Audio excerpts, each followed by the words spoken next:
Hello, friends. This is Christopher Zander, the author of the novel A Song for Elsa the Vow, whose story takes place in the years leading up to the beginnings of the Reformation in Germany. In my last recording, in which I read the book's Prelude, I said I would continue with Chapter 1 of Book 1, but since Chapter 1 is short, I have decided to add Chapter 2 as a bonus. So get a drink, maybe light a pipe or a cigar, and sit back to listen to the opening of Book 1, which incidentally is titled The Village. It had been a gentler light that had trembled on his mother's hand so many years before. He was a mere child then. His eyes followed the shaft of sunlight sifted through the leaves of the linden tree outside her window. He watched the myriads of dust particles swarming in the pellucid stream that glanced on his mother's skin. The hand was strangely white. It looked cold. He feared to touch it. He felt no sorrow, only confusion. Was this the hand, so calloused but yet so warm, that had only a few days since taken his hand to lead him by the gate of the Hof through the village and into the meadows beyond? They had gone to gather berries, and he had thought how much his mother herself looked like a berry, her cheeks red, her swelling belly like a ripened fruit. And when he asked her how it got there, she only smiled and shook her head. She had swallowed a seed, she told him. They wandered through the meadow grass until they came to the place where the berries grew, tall, thorny, upright stalks of raspberries. He ate probably more than he put in the basket, but she did not scold him.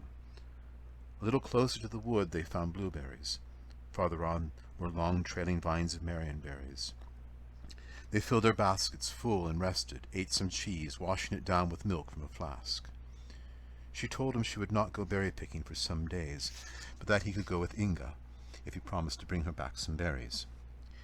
He promised he would, then begged a story. She said they hadn't time, they must return. He threw his arms around her neck and kissed her on the cheek and then on the lips. She laughed and then shook her finger at him. She would not fall for his charms, she said. She would tell him a story some other time. She never did. They returned to the village, but before going home his mother, as was her wont, visited the church that stood hard by the brook. It was a small whitewashed building, an onion-shaped cupola, blue rising above it, a cross surmounting the cupola. He always walked closer to his mother when they passed through the cemetery with all those ancient stones, some rising crooked from the mold. Even in day he feared the dead men. Passing into the church, he knew he was safe from them, but then there were the saints, gazing down at one with a stern look, seeing through one's skin into one's soul. Only the Mother of God he loved. He did not fear her. She was a mother like his mother. She was holding the child Christ and gazing into his little face. He had gathered flowers in the meadow, and he placed them at her feet. When he had prayed his Ave, his mother led him to St. Florence. They knelt to pray before the shrine where a reliquary held a bone of the martyr. His mother prayed there often, but that day she stayed longer than usual. And in her prayer she seemed to grow sad. When she turned to him there were tears in her eyes.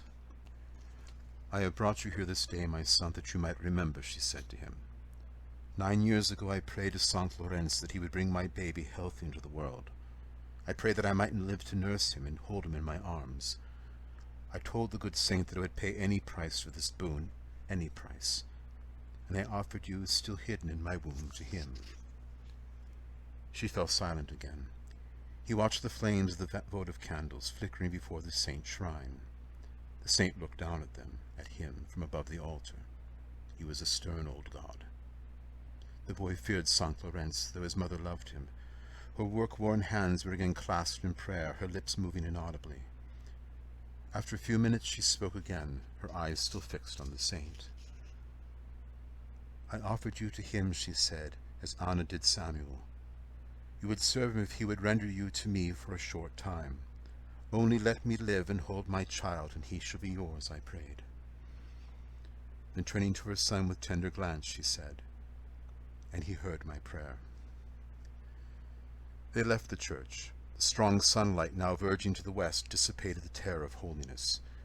He looked up at his mother, who stood smiling down on him. "And now I shall have another baby," she said. "Isn't that gladsome?" She was his mother again. "St. Laurence shall protect this baby too," she had said.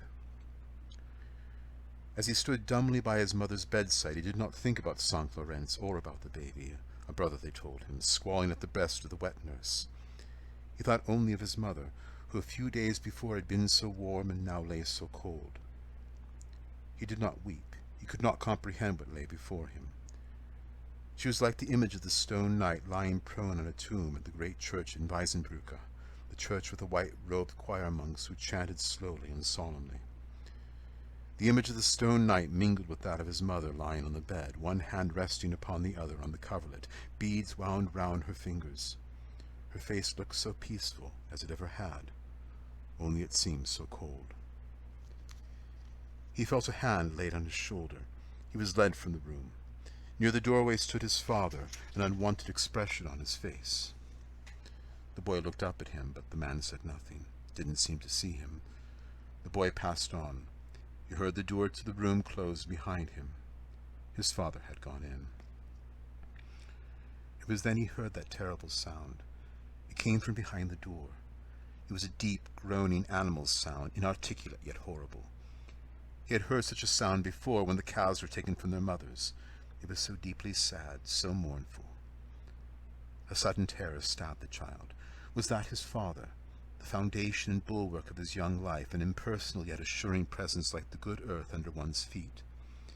He felt as if he were falling into a dark, gaping hole, fingers grabbing at him, clutching at him. It was like so many of his nightmares, only with these he awoke with his mother's arms around him. But she lay cold on that bed. She would not come to him now. And those sounds, those hideous groans. He broke from the hand that sought to restrain him. He rushed on the staircase into the hearth-room. Faces were there, pale with expressions of surprise and fear. He stood still for a moment in confusion, and then burst from the room through the doorway into the courtyard. Under the old linden tree whose branches brushed his mother's window by the old wooden bench at the base of its trunk, he burst into convulsive sobs. "Mamma," he choked. "Mamma." But she did not come. Instead, he felt other arms around him, younger, thinner arms, and heard the gentle voice, the voice of Inga, who was so much older than he. Inga, who had been like a second mother to him. "Lorenz, my little love," she said through her own tears. "Lorenz, do not weep, my love." Yet he did weep. He could not help it. But his sister's arms were a comfort in his childish sorrow. Chapter 2. The newborn child, a boy, was christened Sebald in the village church only a few days after his mother's burial. Gertrude List had been laid to rest with as much solemnity as her husband, a well-off peasant but still a peasant, could afford. The priest Gottfried, eager to accommodate perhaps the wealthiest man in his parish, sang the requiem with some reverence. The feast following the interment betokened better times than Johannes List and the entire neighborhood had known.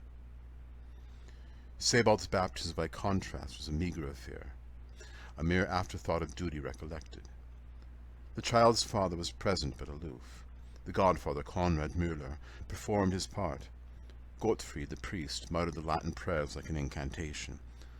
Only Inga, the child's sister, showed anything like attention to the event, piety contending with tender laughter in her eyes as the child was removed squalling from the font.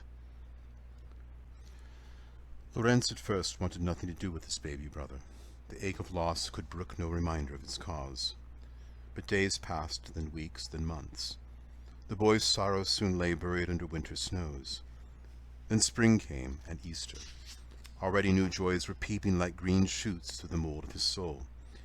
He still visited his mother's grave, prayed as she would wish before St. Lorenz and the Virgin, and mourned for his loss. But the tears were growing less bitter. Soon there were no tears, only memory. More and more Inga was his comfort, the slight girl with the warm hazel eyes, hair the color of barley, contrasting with his own dark brown, braided in a single plait falling to the middle of her back, cared like a mother for Lorenz's boyish needs and for the baby's Sebald. Seeing his brother through his sister's eyes, Lorenz grew to pity him. The child would never know the mother Lorenz had. This thought Inga conveyed on a bleak autumn day over a year after the mother's death.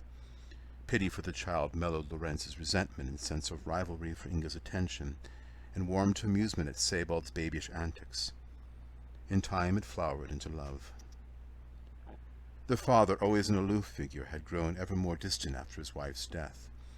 Johannes List was a relatively young man of 43 when Gertrude died, and Lorenz had overheard villagers say, "When will he remarry?"